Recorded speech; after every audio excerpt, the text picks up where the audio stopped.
ಅದು ಕೃತಿಗಳಿಂದ ಒಬ್ಬರಿಗೆ ಹಿಂಸೆಯಾಗದಂತೆ ನೋಡಿಕೊಳ್ಳುವುದೇ ನಾವು ದೇವರಿಗೆ ಸಮರ್ಪಣೆ ಮಾಡುವ ಒಂದು ಪುಷ್ಪ. ಹಿಂಸೆ ಮಾಡಿದರೆ ಮುಖ ಬಾಡಿ ಹೋಗುತ್ತೆ. ನಮ್ಮಿಂದ ಒಬ್ಬರಿಗೆ ಹಿಂಸೆಯಾಗೋದಿಲ್ಲ ಅಂದರೆ ಮುಖ ಅರಳತ್ತೆ. ಅಕ್ಕಪಕ್ಕದ ಜನರ ಮುಖ ಅರಳುವಂತೆ, ಹೂ ಅರಳುವಂತೆ ಮಾಡುವುದೇ ಅದು ಅಹಿಂಸೆ. ಹೀಗಾಗಿ ಅಹಿಂಸೆ ಇದೊಂದು ಪುಷ್ಪ. ಯಾಕೆ ಅಂದರೆ ಮುಖವನ್ನು ಅರಳಿಸ್ತದೆ. ಹಿಂಸೆ ಇದು ಮುಖ ಬಾಡುವಂತೆ ಮಾಡುತ್ತೆ. ಬಾಡಿದ ಪುಷ್ಪಗಳನ್ನು ಸಮರ್ಪಣೆ ಮಾಡಬಾರದು, ಅರಳಿದ ಪುಷ್ಪವನ್ನು ಸಮರ್ಪಣೆ ಮಾಡಬೇಕು. ಸುತ್ತಮುತ್ತಲಿನ ಸಜ್ಜನರು ಅವರ ಅಂತರ್ಯಾಮಿಯಾಗಿರುವಂತಹ ಭಗವಂತ, ಆ ಅಂತರ್ಯಾಮಿಯಾದ ಪರಮಾತ್ಮ ಸಂತುಷ್ಟರಾಗಿ ಇವರಿಗೆ ವಿಶೇಷವಾಗಿ ಅನುಗ್ರಹವನ್ನು ಮಾಡಿದ ಅಂದರೆ ಆ ಅಧಿಷ್ಠಾನರಾದ ಜೀವರ ಮುಖ ಅರಳುತ್ತೆ. ಆ ರೀತಿಯ ಒಂದು ಅಹಿಂಸಾ ಅಂತನ್ನುವ ಪುಷ್ಪವನ್ನು ದೇವರಿಗೆ ಅರ್ಪಣೆ ಮಾಡಬೇಕು.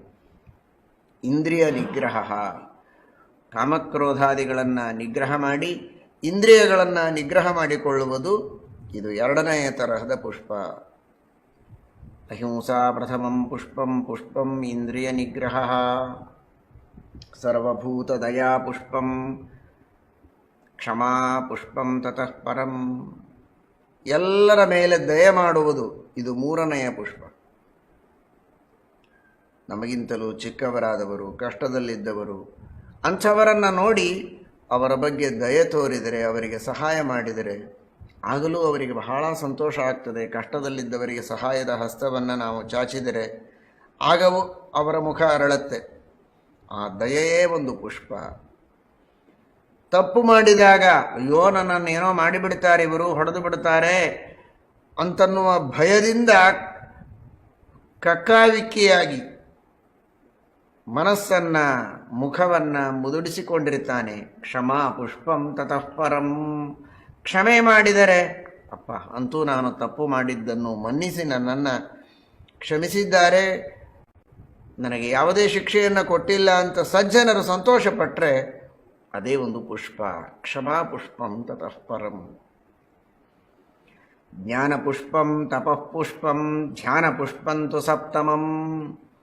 ಜ್ಞಾನ, ವೇದಗಳ ಶಾಸ್ತ್ರಗಳ ಮೂಲಕವಾಗಿ ಆ ಪರಮಾತ್ಮನ ಬಗ್ಗೆ ಸರಿಯಾಗಿ ತಿಳಿದುಕೊಳ್ಬೇಕು. ಅದೇ ಒಂದು ದೊಡ್ಡದಾದಂತಹ ಪುಷ್ಪ.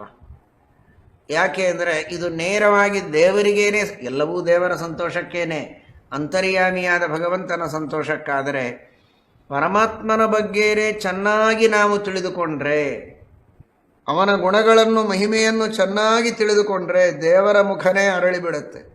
ನನ್ನ ಬಗ್ಗೆ ಇವನು ಸರಿಯಾಗಿ ತಿಳಿದುಕೊಂಡಿದ್ದಾನೆ, ತಪ್ಪು ತಿಳಿದುಕೊಂಡಿಲ್ಲ ಅಂತ. ದೇವರ ಬಗ್ಗೆ ನಾವು ತಪ್ಪು ತಿಳಿದುಕೊಂಡ್ರೆ ಹುಬ್ಬುಗಂಟು ಹಾಕ್ತಾನೆ. ನಮಗೆ ನರಕ ಅನರ್ಥ ಅಂತ ಇದೆ ಸಿದ್ಧವಾದದ್ದು. ನಾವೇನಾದರೂ ಆ ಪರಮಾತ್ಮನನ್ನು ಶಾಸ್ತ್ರೋಕ್ತವಾದ ರೀತಿಯಲ್ಲಿ ಚೆನ್ನಾಗಿ ತಿಳಿದು ದೇವರು ನಮ್ಮ ಮೇಲೆ ಮಾಡುವ ಅನುಗ್ರಹ, ಅವನ ಕಾರುಣ್ಯ, ಅವನ ಜ್ಞಾನ, ಅವನ ಶಕ್ತಿ, ಅವನ ಔದಾರ್ಯ, ಈ ಎಲ್ಲ ಗುಣಗಳನ್ನು ಸರಿಯಾಗಿ ತಿಳಿದರೆ, ಯಾವ ದೋಷಗಳು ದೇವರಲ್ಲಿಲ್ಲ ಅಂತ ತಿಳಿದರೆ, ಇಡೀ ಜಗತ್ತಿನ ಸೃಷ್ಟಿಯಾದಿಗಳನ್ನು ಮಾಡುವವನು ಭಗವಂತ ಅಂತ ಚೆನ್ನಾಗಿ ತಿಳಿದುಕೊಂಡ್ರೆ ದೇವರಿಗೆ ಸಂತೋಷವಾಗುತ್ತೆ. ಮುಖ ಅರಳುತ್ತದೆ, ಮಂದಹಾಸ ಮಾಡ್ತಾನೆ. ಪುಷ್ಪಹಾಸ ಪ್ರಜಾಗರ, ಅದೇ ಪುಷ್ಪ. ಆ ಸಂತೋಷದಿಂದ ದೇವರ ನಗು ಏನು ಮುಖದ ಮೇಲೆ ತೋರಿ ಬರುತ್ತೆ, ಅದೇ ಪುಷ್ಪ. ಪುಷ್ಪಹಾಸ. ಆ ರೀತಿಯ ಆ ಪರಮಾತ್ಮನಿಗೆ ಜ್ಞಾನವನ್ನು ಸಮರ್ಪಣೆ ಮಾಡುವುದೇ ಒಂದು ಪುಷ್ಪ. ತಪಸ್ಸು, ಕ್ಲೇಶವನ್ನು ಸಹನ ಮಾಡಿ ದೇವರನ್ನು ಕಾಣಬೇಕು, ದೇವರನ್ನು ತಿಳಿಯಬೇಕು, ಈ ಸಂಸಾರದಿಂದ ಉದ್ಧಾರವನ್ನು ಹೊಂದಿ ಆ ಪರಮಾತ್ಮನ ಪಾದವನ್ನು ಸೇರಬೇಕು ಅಂತ ದೈಹಿಕವಾದ, ಮಾನಸಿಕವಾದ ಹಾಗೂ ವಾಚನಿಕವಾದ ಏನು ತ್ರಿವಿಧ ತಪಸ್ಸುಗಳಿವೆ, ಆ ತಪಸ್ಸುಗಳನ್ನು ಮಾಡಿದರೂ ಪರಮಾತ್ಮನಿಗೆ ಸಂತೋಷವಾಗತ್ತೆ. ಅದೇ ಒಂದು ಪುಷ್ಪ. ಧ್ಯಾನ ಪುಷ್ಪ. ಧ್ಯಾನ ನಿರಂತರವಾಗಿ, ಧ್ಯಾನನೂ ಒಂದು ಜ್ಞಾನವೇ, ಆದರೆ ನಿರಂತರವಾಗಿ ಆ ಭಗವಂತನ ಗುಣಗಳನ್ನು ಅನುಸಂಧಾನ ಮಾಡುತ್ತಾ ಅವನ ರೂಪದ ಚಿಂತನವನ್ನು ಮಾಡುವುದುಂಟಲ್ಲ, ಆ ತರಹದ ಧ್ಯಾನದಿಂದಲೂ ಪರಮಾತ್ಮ ಸಂತುಷ್ಟನಾಗ್ತಾನೆ. ಇದು ಧ್ಯಾನ ಪುಷ್ಪ. ಕೊನೆಯದಾಗಿ ಸತ್ಯಂಚೈವಾಷ್ಟಮಂ ಪುಷ್ಪಂ. ಸತ್ ಸತ್ಯವನ್ನು ಮಾತನಾಡೋದು. ಏಭಿಸ್ತುಷ್ಯತಿ ಕೇಶವ, ಏಭಿಸ್ತುಷ್ಯತಿ ಕೇಶವ, ಇವುಗಳಿಂದ ದೇವರಿಗೆ ಸಂತೋಷವಾಗುತ್ತೆ. ಅವನ ಮುಖ ಅರಳತ್ತೆ, ಅವನ ಮುಖದ ಮೇಲೆ ಮಂದಹಾಸ ಮೂಡುತ್ತೆ, ಪುಷ್ಪಹಾಸ ಬರುತ್ತೆ ಅನ್ನೋದಕ್ಕೆ ಇವುಗಳೆಲ್ಲ ಪುಷ್ಪಗಳು. ಇಂತಹ ಪುಷ್ಪಗಳನ್ನು ಆ ಪರಮಾತ್ಮನಿಗೆ ಅರ್ಪಿಸಬೇಕು ಅಂತ ಶಾಸ್ತ್ರ ಹೇಳಿದೆಯಲ್ಲ. ಈ ತರಹದ ಪುಷ್ಪಗಳನ್ನು ಸಮರ್ಪಣೆ ಮಾಡಬೇಕು, ಇಂತಹ ಪುಷ್ಪಗಳಿಂದಲೂ ದೇವರಿಗೆ ಅರ್ಚನೆ ಮಾಡಬೇಕು. ಇದು ಪ್ರಧಾನ. ಶ್ರೀಮದಾಚಾರ್ಯರು ಹೀಗೆ ನಿತ್ಯ ಅರ್ಚನೆ ಮಾಡ್ತಾ ಇದ್ದರು ಅಂತ ಸುಮಧ್ವ ವಿಜಯದಲ್ಲಿ ವರ್ಣನೆ ಬರ್ತದೆ. ಅಷ್ಟಭಿರ್ಭಾವ ಪುಷ್ಪೈಹಿ, ಇಂತಹ ಪುಷ್ಪಗಳ ಉದ್ಯಾನವನ್ನು ಮಾಡಬೇಕು ಅಂತ ಈ ವರಾಹ ಪುರಾಣದ ಅರ್ಥ ಮಾಡಿಕೊಳ್ಳಬೇಕು ನಾವು. ಆ ಪುಷ್ಪೋದ್ಯಾನವನ್ನು ಮಾಡಲೇಬೇಕು. ಜೊತೆಗೆ ಈ ತರಹದ ಪುಷ್ಪಗಳ ಉದ್ಯಾನ ಮಾಡಬೇಕು. ಏನು ಹಾಗಂದರೆ ಪುಷ್ಪಗಳ ಉದ್ಯಾನ ಮಾಡೋದು ಅಂದರೆ, ಉದ್ಯಾನ ಅಂದರೆ ಏನು? ಬೇಕಾದಷ್ಟು ಬಳ್ಳಿಗಳು ವೃಕ್ಷಗಳು ಅಲ್ಲಿ ಬೆಳೆಯುವಂತೆ ಮಾಡಬೇಕು. ನಿತ್ಯವೂ ಬೇಕಾದಷ್ಟು ಪುಷ್ಪಗಳು ಅರಳೋ ಹಾಗೆ ಮಾಡಿದರೆ ಅದು ಉದ್ಯಾನ. ಒಂದು ದಿನ ಎಲ್ಲಿಂದಲೋ ಪುಷ್ಪಗಳನ್ನು ತಂದು ಕೊಡುವುದು ಬೇರೆ. ನಿತ್ಯವೂ ಅರ್ಚನೆಗೆ ಅನುಕೂಲವಾಗುವುದಕ್ಕೆ ಹೂಗಳು ಬೆಳೆಯುವಂತೆ ಮಾಡುವುದು ತಾನೇ ಉದ್ಯಾನದ ನಿರ್ಮಾಣ ಅನ್ನುವುದಕ್ಕೆ ಅರ್ಥ.